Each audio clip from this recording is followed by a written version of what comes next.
অনেক বছর হলো আমি কলকাতার বাইরে আছি, তাই কলকাতার বেশ কিছু খাবার আমি প্রায়ই মিস করি। তবে কলকাতায় থাকাকালীন মায়ের হাতে হাতে সাহায্য করে রান্না করতে বেশ লাগতো আমার। তারই মধ্যে আজকের যে রেসিপিটা শেয়ার করে নিচ্ছি সেটা হলো কড়াইশুঁটির কচুরি।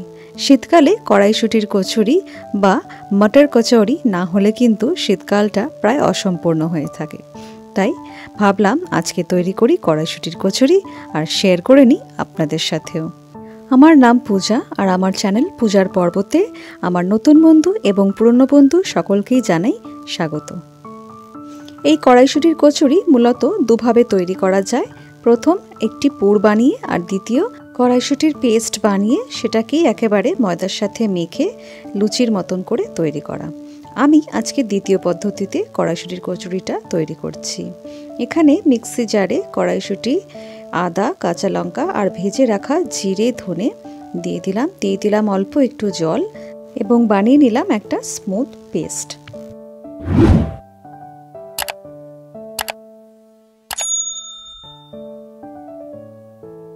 এখানে আমি নিয়ে নিচ্ছি 3 কাপ মতন ময়দা, তার সাথে 1 কাপ আটা। আটা আর ময়দাটা একসাথে নিলে লুচি বা কচুরি যাই তৈরি করুন না কেন সেটা বেশ নরম হয়। দিয়ে দিয়েছি 1/4 কাপ সুজি আর অল্প একটু তেল, যাতে ময়মটা ভালো করে দেওয়া যায়। হাতের সাহায্যে আমি এখানে ময়ম দিয়ে দিলাম অল্প একটু নুন আর একটুখানি চিনি। এরপর এখানে তৈরি করে রাখা কড়াইশুঁটির পেস্ট অ্যাড করে দিলাম। বন্ধুরা, আমার চ্যানেল পূজার পর্বতে পেয়ে যাবে fun, spiritual and cooking videos এবং এক্সাইটিং কুকিং শর্টস ডেইলি। তাই যদি এই ভিডিওটা ভালো লেগে থাকে তাহলে শেষে লাইক শেয়ার করতে ভুলো না কিন্তু। আর নতুন বন্ধুরা সাবস্ক্রাইব না করে কিন্তু চলে যেও না। এখানে আমার মাখাটা প্রায় হয়ে গিয়েছে। আমার পুরো এই পুরটা দিয়ে মাখতে সময় লেগেছিল 7 থেকে 8 মিনিট।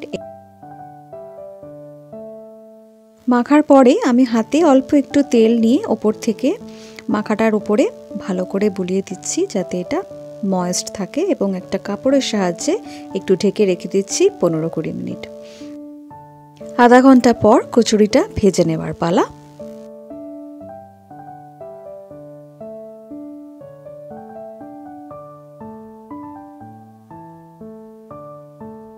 এখানে এই সবুজ রংটা দেখে আমার মেয়ে কি বলছিল জানেন? বলছিল গ্রিন লুচি খাবে আজকে। এখানে এই প্যারাগুলোকে 2 হাতের তালুর সাহায্যে ভালো করে গোল করে রাখলে লুচিটা বেলতে কিন্তু খুব সুবিধা হয়। একটু তেল চাকিতে বুলিয়ে নিয়ে আমি কচুরিগুলো বেলা স্টার্ট করলাম। যারা নতুন লুচি বেলা শিখছো তাদের জন্য বলে রাখি যে গোল করে রাখা প্যারার মধ্যে অল্প করে তেল মাখিয়ে আলতো হাতে 2-3 টান দিলেই দেখবে লুচি বা কচুরিগুলো কিন্তু বেশ ভালো গোলাকার ফর্ম নিয়ে নেবে। বন্ধুরা, আমার অন্যান্য ভিডিওস দেখার জন্যে আমার চ্যানেল পূজার পর্ব ভিজিট করে নিতে পারো এবং সেখানেই তোমরা পেয়ে যাবে spiritual, fun and cooking videos. আর কুকিং ভিডিওস আমি ডেলি শর্টস আপলোড করি, সেটা তোমরা এনজয় করে নিতে পারো। তেল এখানে গরম হয়ে গিয়েছে।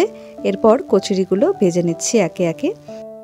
ভালো করে ময়ম দিয়ে মাখার ফলে দেখো কচুরিগুলো কীরকম বালিশের মতন ফুলে উঠেছে। দেখেই কিন্তু খিদে পেয়ে যাচ্ছে, তাই না? আর সুজিটা অ্যাড করার ফলে এই কচুরি কিন্তু সহজেই সেতিয়ে যাবে না। তাই সুজিটা লুচি ভাজো আর কচুরি অ্যাড করা কিন্তু ভুলো না। এটা ছিল আজকের একটা ছোট্ট কুকিং টিপস।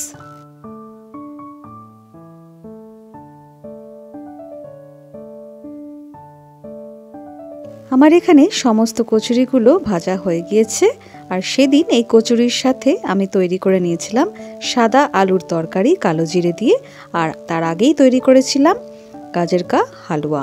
যদি ভিডিওটা ভালো লেগে থাকে তাহলে লাইক, শেয়ার আর সাবস্ক্রাইব করতে কিন্তু ভুলো না। আর সময় হলে আমার চ্যানেল পেজ পূজার পর্ব একবার হলেও ভিজিট করো। Thank you for watching my video.